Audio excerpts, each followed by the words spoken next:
Influencers, thought leaders, motivation gurus. Obsessed tayo dyan. Diba? And then, you realize that these are just people, they do. Just recently, yung brand ambassador nyo, binabanatan. Diba? May duality siya. And I was talking to your marketing team, sakit ng ulo nila on how to handle. Diba? Kasi for all these years, hindi naman kayo pakikitiwa din naman. Hindi ko na video ko namin sa doon. So those are concerns. But it's just people eh. Manifest your dreams.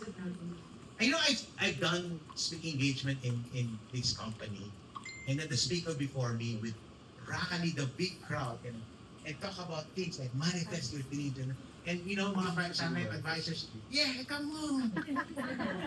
Wala na sila ngayon. Hindi na kumunta. Hindi na tumarget. Diba? Yung mga speaker na yun, wala na silang mga karir. Kasi diba, problema eh. And they just bring it, you know. It really, it saddens me to see. That's why my brand of training has always been truthful, factual, no nonsense. You need to understand. So worldly wisdom, honestly, ego, not wisdom. Now, what is the problem with human wisdom? What is the dangers of human wisdom? Certain things. Number one, it often sounds right, but falls short. It may sound right, sounds good. Okay? Meron siyang soundbite. Tawag sa media ng soundbite. Soundbite means quotable quotes.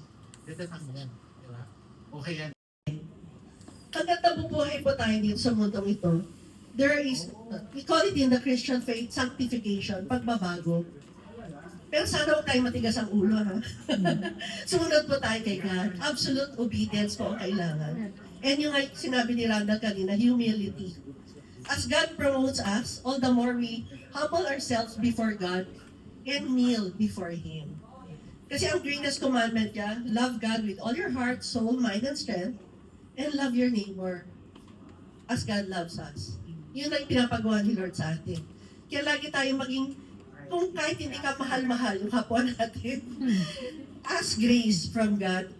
I've done it, I've experienced it many years in my life. Diba? Nung height ng success natin, 2018, we were around 443 po. Pero I really enjoyed that journey.